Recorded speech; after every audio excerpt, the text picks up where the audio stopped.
masuklah ke golongan hambanya, wadkhuli fi jannati, mendapatkan jatah surga. Siapa yang ingin tidak tergesa-gesa kembali? Kenapa takut? Karena masih belum menggantungkan diri kepada yang maha hidup. Kita ini belum. Kita takut kelaparan sehingga waktu untuk Allah kita tinggalkan untuk bekerja. Ini namanya menggantungkan diri kepada alam, maka siaplah kecewa dunia dan akhirat. Jadi untuk itu Allah meletakkan obat, Allah meletakkan pembersih hayat ini agar hayat ini benar-benar Allahus Samad. Apa obatnya? Ya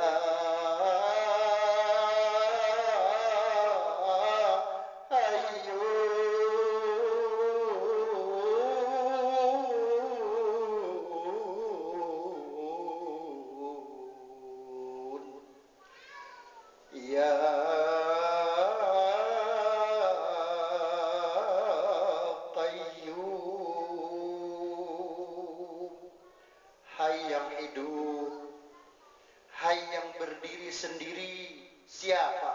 Itulah zat Allah. Agar hidup kita ini bergantung kepada yang menghidupkan. Kenapa kita tidak dapat menjaga wusta itu? Karena kita masih menggantungkan hidup kepada yang dihidupkan. Benar tidak Ibu? Benarkah sudah tauhid kita kalau kita periksa ini? Jadi selama ini yang kita bicarakan tentang masalah tauhid, kembali saya rupanya masih peta. Ya, masih peta.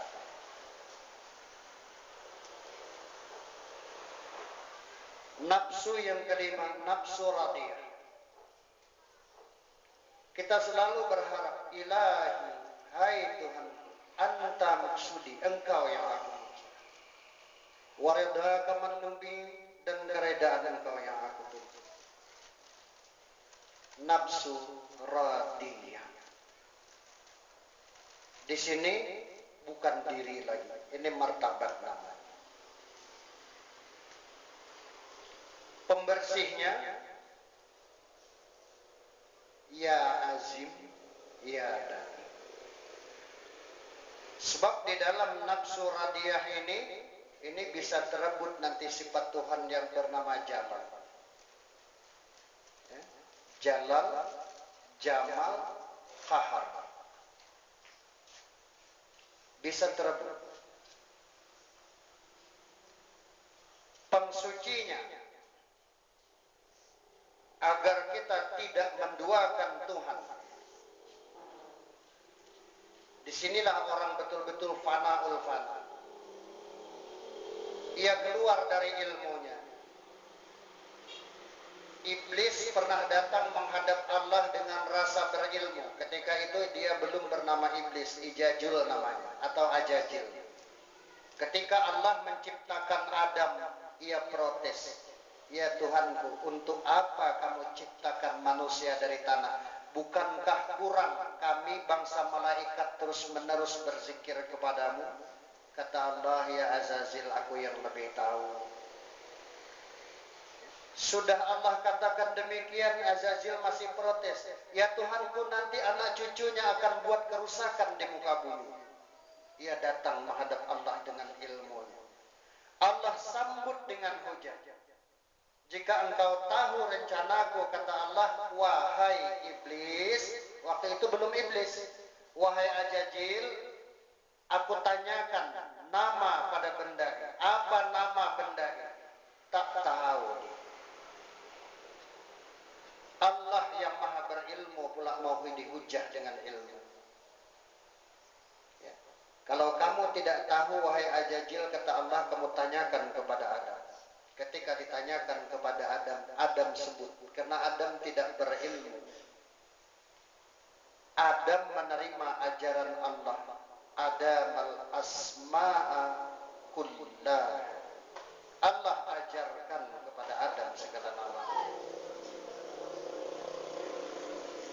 Itu pun iblis tidak puas. Tidak puas. Karena tidak puas tadilah tidak mau tobat karena dia tidak merasa bersalah. Inilah penyakit orang berilmu, tidak reda. Ya. Penyakit orang berilmu. Sehingga duduk pada martabat iblis ya, lintasan iblis ya pada hatinya. Merasa punya ilmu dan derajat. Ya. Bertambah angkuh dan sombong kelakuannya. Rasul telah wanti-wanti. Nanti di akhir zaman yang paling aku takuti kata Rasul adalah para ulama. Kenapa ulama? Ya Rasulullah, kata sahabat, bukankah ulama itu pewaris daripada Nabi? Al ulama warisatul anbiya. Yang aku maksud ulama ini kata Rasul apabila nanti bertambah ilmunya, bertambah sombong dia dengan Allah. Apabila bertambah amalnya, bertambah jauh dia dengan Allah. Jika dijumpai ulama seperti ini kata Rasul, jauhilah dia. Jika tidak akan termakan fitnahnya. Inilah yang dimaksudkan oleh Rasul wa min fitnatil masihid dajjal. Jadi dajjal itu diceritakan bermata satu, mengandalkan pikiran dan penglihatan jahir saja, bukan hatinya. Bapak, Ibu yang dirahmati Allah. Apa untuk membersihkan? Ya azim, ya daim. Wahai yang agung, wahai yang berkepanjangan. Ya, di tingkat ini penyakit, ada penyakit terletak pada para pemimpin. Karena ini sudah kelas atas martabat. Seperti saya, merasalah saya agung, merebut sifat jalal Tuhan, kebesaran Tuhan. Kenapa? Kesana kesini jamaah hormat. Kalau kita mau mengerjakan ini jamaah duluan, masuklah setan. Wah, merasalah diri besar, merasalah agung, merebut sifat jalalnya Allah. Ia mudah menyuruh anak buahnya. Kalau kepala desa,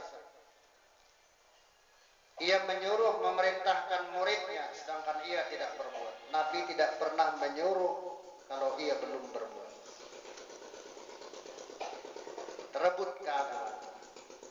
Jadi untuk membersihkannya, mendawamkan zikir ya azim ya daim.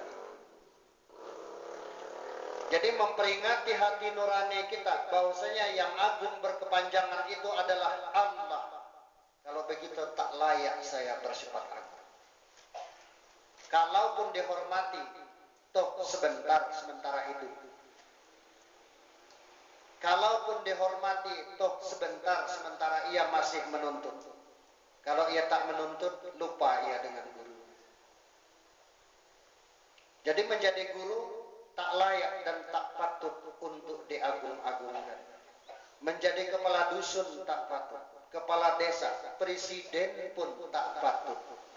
Pemimpin dunia dan akhirat Rasul tidak pernah mengagungkan dirinya. Ia bersifat yang tawadu.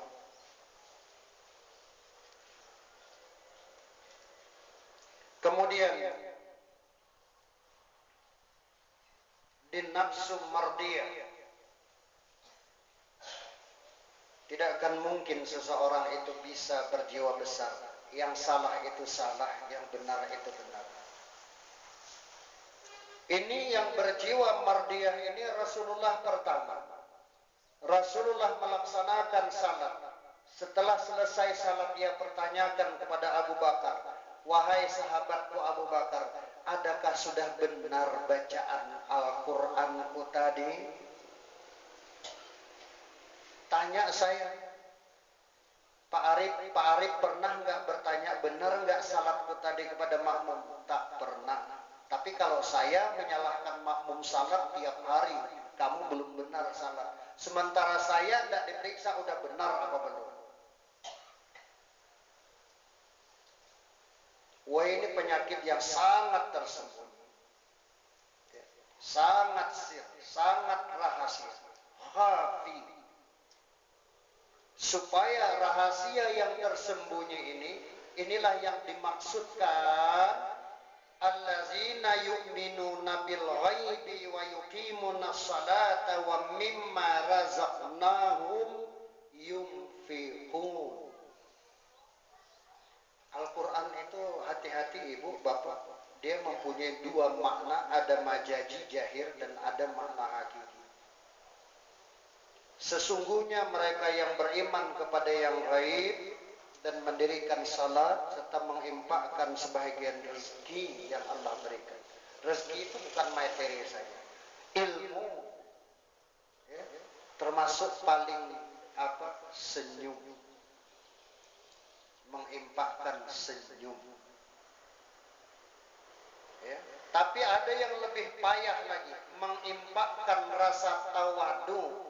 Ia tanyakan kepada muridnya, saya ini salah ya. Ada pernah guru, terutama saya, ada pernah menanyakan kira-kira di mana ya letak kesalahan saya. Seperti Abu Bakar bertanya kepada Umar, ya Umar, yang tadi aku fatwakan udah benar enggak ya? Ini nafsu mardiyah. Agar tetap terjaga keagungan Allah itu, hendaklah mendawamkan zikir ya Latif, ya Allah, ya Latif, ya Allah, hai yang halus, yang tersembunyi, supaya yang tersembunyi itu dibukakan oleh Allah. Ya, kasyaf rububiyah. Jin dan malaikat tidak melihat, tapi manusia bisa melihat. Jin dan malaikat tidak mampu menempuh alam kasyaf, sebab dia bukan jisim lagi, bukan benda.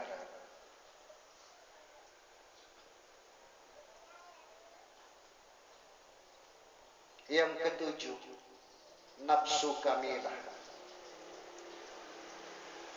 Untuk menjaga kesempurnaan akhlakul karimah, ini yang diajarkan oleh Rasulullah, innama bu'istu li utamima makarimal akhlak.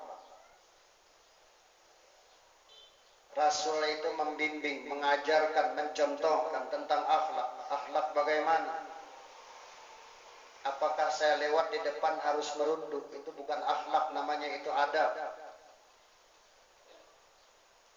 Ya, itu bukan akhlak, itu adab. Akhlakul karimah, akhlak yang mulia itu jahir kepada dirinya itu sifat-sifat ketuhanan. Dengan sifat-sifat ketuhanan itulah ia mencontohkan kepada umat. Inilah yang dimaksudkan akhlakul karimah.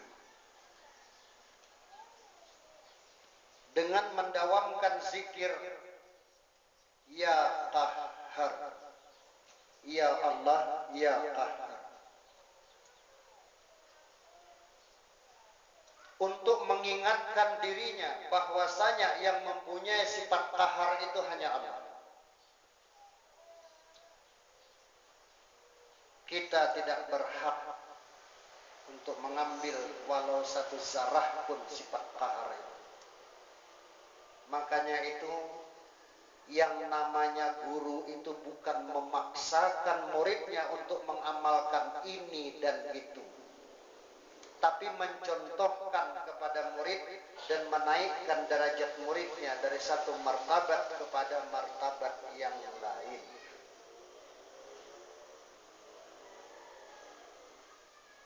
Sultanul Arifin, rajanya orang arif, tapi bukan arif saya ya Bu, saya arif juga. Ya, saya bukan Sultanul Arifin, tapi Zainal Abidin Arif. Yang dimaksudkan Sultanul Arifin, Syekh Abu Yazid Al-Bustami. Dia orang arif, orang bijak. Apa kata Syekh Abu Yazid Al-Bustami? Wahai Tuhanku, banyak di antara hamba-hamba meminta kepadamu agar ia bisa berkelebat atau terbang di udara. Kemudian engkau berikan dan mereka bergembira dengan rahmat. Tapi aku berlindung kepada engkau dari itu. Sebab jika engkau berikan aku pandai terbang di angkasa, apa bedanya aku dengan burung? Itu kata Abu Yazid Al-Bustami. Kemudian banyak hamba-hambamu yang meminta kepadamu agar ia bisa berjalan di atas air. Kemudian engkau berikan, mereka bergembira dengan itu. Aku berlindung kepadamu. Sebab jika engkau berikan aku bisa berjalan di atas air, apa bedanya aku dengan ikan? Jadi ini menunjukkan bahwasanya kalau di dalam hati ini mengabdikan diri ke Tuhan, bertuhan, yang ingin dicapai itu adalah karamah, maka sifat bahimiyah tumbuh di dalam hati. Sifat bahimiyah maksudnya sifat binatang. Yang ingin dicapai dalam mengabdikan diri kepada Tuhan itu adalah istiqamah. Itu yang ingin dicapai. Supaya mendapatkan nafsu kamilah, kesempurnaan. Inilah junjungan kita Nabi besar Muhammad sallallahu alaihi wasallam yang berhasil menyandang gelar insan kamil. Makanya hanya dia yang tetap menjaga salatul wusta. Bapak-bapak dan ibu-ibu yang dirahmati Allah. Sebagai yang terakhir, Sultanul Arifin Abu Yazid Al-Bustami berpesan kepada ahlul ma'rifah. Penyakit orang-orang makrifat ini, kata Abu Yazid Al-Bustami, lebih ditakuti daripada penyakit orang tarekat. Lebih ditakuti. Sebab tobatnya payah. Orang-orang makrifat ini bisa menjadi tandingan dengan Allah. Orang yang sudah dapat merasakan dirinya kenyataan Allah, kemudian tersirat di dalam benak dan perasaannya, dia merasa bersifat jalal.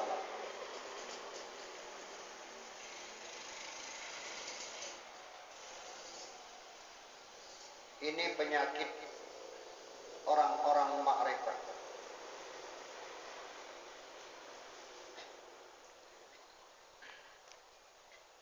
Jarang guru mendatangi murid dalam hal urusan dunia, ya, termasuk saya. Ya. Hati-hati para guru, termasuk saya sendiri.